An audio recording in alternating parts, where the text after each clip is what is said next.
series because we are going to get down to the nitty-gritty concepts, definitions that you need to know throughout your real estate journey. So whether you are a buyer, a seller, an investor, these are the concepts and definitions that you will need to drill into your head to know backwards and forwards throughout your journey.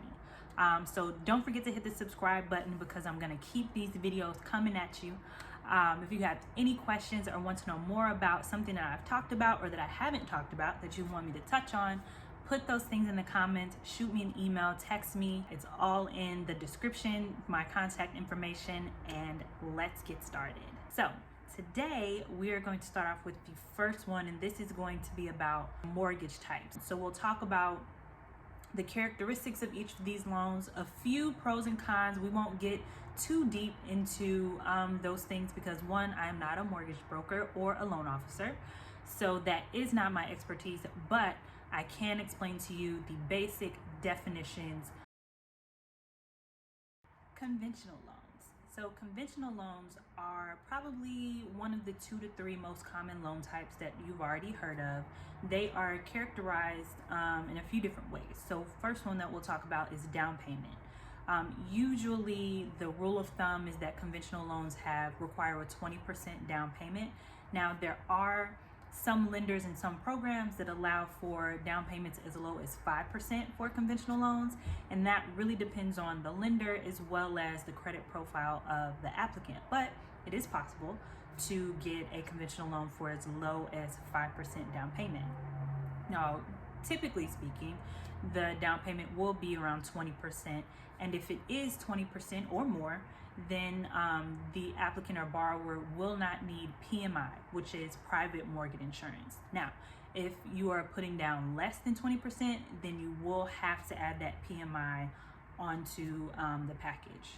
Another differentiator for conventional loans is that they don't have to be used on owner-occupied properties as opposed to FHA. So for conventional loans, they can be used for investment properties or like a second home or vacation home. Another characteristic of conventional loans is that they have higher rates for lower credit scores. So for example, if you have a 620 versus a 760 credit score, chances are the person who has the 620 will have a higher interest rate than the person who has a 700 or 760 credit score. Also, with conventional loans overall, the credit profile of the borrower needs to be pretty good. So they have a little bit higher requirements for FICO scores, for credit scores, as well as income limits. So the different lenders have different numbers, so I won't speak in exact numbers, but there is a debt to income ratio, which is the ratio between a borrower's income, gross income, and their expenses. So there's a certain range or number that lenders look for in that DTI or debt to income ratio for all loans, but conventional loans have a little bit more stringent requirements. And then last but not least, lenders usually like to see cash reserves or liquid reserves around 2 months of mortgage payments in this situation. So 2 months of PITI, which is principal, interest, taxes, and insurance. So they want to make sure that the borrower isn't totally cleaning out their liquid assets or their cash to pay for this mortgage, to pay that down payment. FHA loans. So FHA loans can be awesome for people who maybe don't have the big lump sum to put down as a down payment or have some other issues in their credit profile or other things in their application. So one, FHA has a down payment of 3.5%, which, like I said, can help those who don't have that huge lump sum for down payment.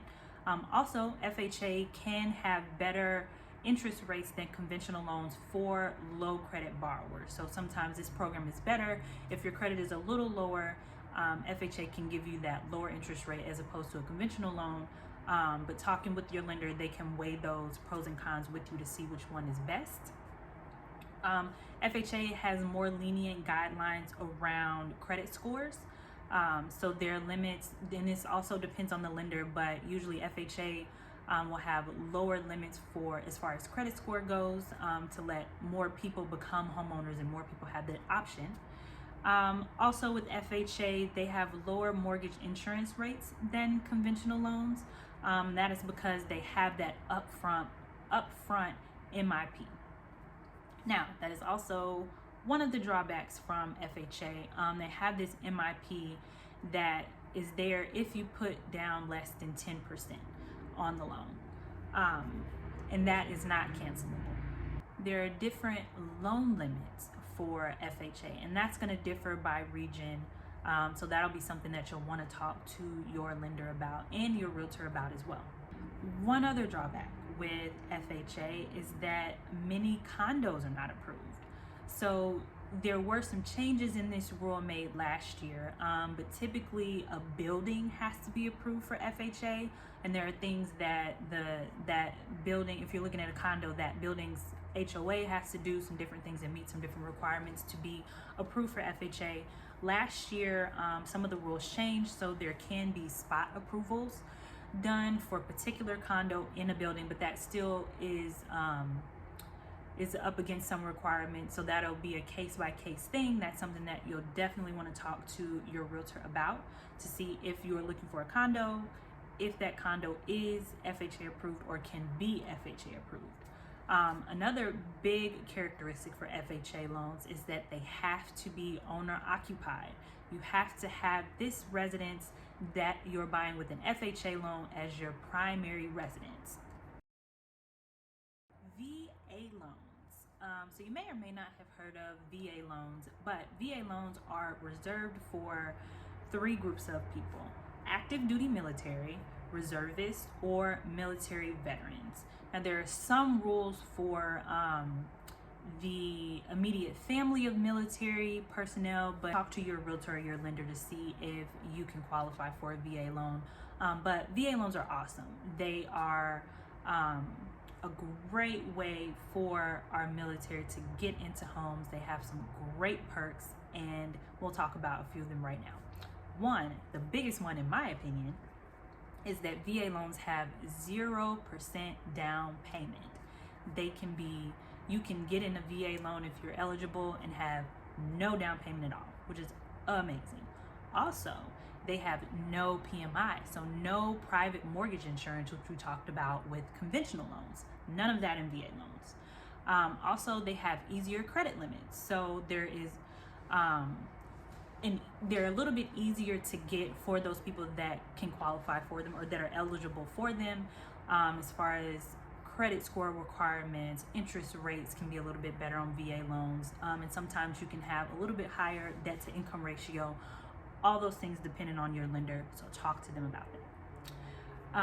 Also, there is no prepayment penalty for VA loans.